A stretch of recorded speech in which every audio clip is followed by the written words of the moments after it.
Hi കൂട്ടുകാരെ, എല്ലാവർക്കും സുഖമല്ലേ? ഇന്ന് ഞാനിവിടെ ഒരു അടിപൊളി ഹെൽത്തി ആയിട്ടുള്ള ഒരു ഈവനിങ് റെസിപ്പിയാണ് തയ്യാറാക്കാനായിട്ട് പോകുന്നത്. അതിനായി ഞാനിന്ന് ഇവിടെ എടുത്തിരിക്കുന്നത് അവൽ വിളയിക്കാനാണ് പോകുന്നത്. അപ്പോൾ നമുക്ക് എങ്ങനെയാണ് അവൽ വിളയിക്കുന്നത് നോക്കിയാലോ? ഞാനിവിടെ മട്ട അവലും ബ്രാഹ്മിൺസിൻ്റെ ശർക്കരയുമാണ് എടുത്തിരിക്കുന്നത് കേട്ടോ. ഒരു പാൻ വെച്ച് പാൻ ഒന്ന് ചൂടായി കഴിയുമ്പോൾ അതിലേക്ക് ആവശ്യത്തിന് നെയ്യ് ചേർത്ത് കൊടുത്ത് കിസ്മിസും കാഷ്യൂം ഒന്ന് ഫ്രൈ ചെയ്ത് മാറ്റി വെക്കുക. എൻ്റെ കയ്യിൽ ഇവിടെ പൊട്ടുകടല ഇല്ലാത്തത് കൊണ്ട് ഞാൻ പരിപ്പാണ് എടുത്തിരിക്കുന്നത്. പരിപ്പ് ഒന്ന് ഫ്രൈ ചെയ്ത് മാറ്റി വെക്കുക.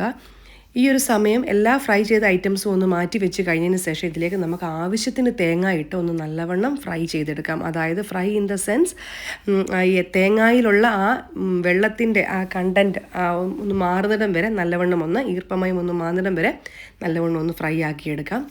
ഈ സമയം കൊണ്ട് ഒരു 300 ml വെള്ളം ശർക്കര 500 ഗ്രാം ശർക്കരയിലേക്ക് 300 ml വെള്ളം ഒഴിച്ചു കൊടുത്തുകൊണ്ട് നല്ലവണ്ണം ഒന്ന് തിളപ്പിച്ചെടുക്കുക. ഒരു ഒറ്റനൂൽ പരുവത്തിലൊന്നും ശർക്കരയാക്കേണ്ട കാര്യമില്ല. ഒറ്റനൂൽ പരുവത്തിൽ ശർക്കരയാക്കി നമ്മൾ അവൽ വിളയിച്ചു കഴിഞ്ഞാൽ അവൽ ശർക്കരപ്പാനിയിലേക്ക് ഇട്ട് കഴിയുമ്പോൾ വളരെയധികം കട്ടി തോന്നാറുണ്ട് കഴിക്കുന്നുണ്ടേ.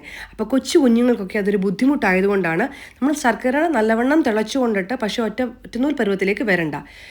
ഏകദേശം ഇവിടെ നമ്മുടെ തേങ്ങ ഒന്ന് റെഡി ആയി കഴിഞ്ഞിട്ടുണ്ട്. ഇതിലേക്ക് നമ്മൾ ആ ശർക്കരപ്പാനി ആവശ്യത്തിനുള്ളത് ഒഴിച്ചു കൊടുക്കുക. ഒരു നല്ലവണ്ണം 10 മിനിറ്റ് തിളക്കട്ടെ. ഈ സമയം നമുക്കിതിലേക്ക് സ്വല്പം ഉപ്പ് അതായത് ആഡ് ചെയ്ത് കൊടുക്കാം. അതായത് ആ സ്വീറ്റ്നെസ് ഒന്ന് ബാലൻസ് ചെയ്യാൻ വേണ്ടിയിട്ടാണ്.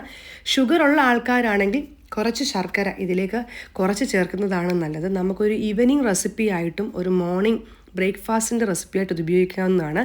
അതിനുശേഷം 10 മിനിറ്റ് ഒന്ന് ആറിക്കഴിഞ്ഞതിന് ശേഷം നമ്മളിതിലേക്ക് കുറച്ചായി അവലിട്ട് കൊടുത്ത് ഇതൊന്ന് ഇളക്കിയെടുക്കുക.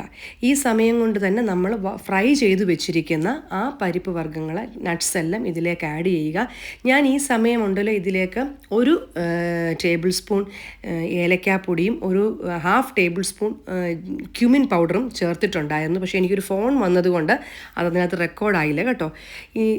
ഇതിന് ശേഷം ഇതെല്ലാം ഒന്ന് ആഡ് ചെയ്ത് നല്ലവണ്ണം ഇളക്കി കൊടുത്തു കഴിഞ്ഞതിന് ശേഷം ഒരു ടേബിൾ സ്പൂൺ നെയ്യിലോട്ട് നല്ലവണ്ണം എള്ള് വറുത്ത് ഇതിലേക്ക് ആഡ് ചെയ്യുക. എല്ലാം ഒന്ന് എല്ലായിടത്തും ഒന്ന് പിടിച്ചു കഴിഞ്ഞതിന് ശേഷം നമ്മളിതിലേക്ക് ഞാൻ ചേർക്കാറുണ്ട്, നിങ്ങൾ ചേർക്കുമോ എന്ന് എനിക്കറിയില്ല, ഒരു സ്പൂൺ വാനില എസൻസ് ചേർക്കാറുണ്ട്. കാരണം ഈ ഏലക്കായുടെയും ജീരകത്തിൻ്റെയും പിന്നെന്താ പറയുന്നത് ഈ വാനില എസൻസിൻ്റെയും ഈ നെയ്യുടെയും ഒക്കെ ഒരു മണം വരുമ്പോഴുണ്ടല്ലോ നമ്മുടെ അവൽ വിളയിച്ച് നല്ല സൂപ്പറാണ്. നിങ്ങൾക്ക് പഴമൊക്കെ കൂട്ടി കഴിക്കാം. എല്ലാവർക്കും എൻ്റെ വീഡിയോ ഇഷ്ടപ്പെട്ടാൽ ലൈക്ക് ചെയ്യും.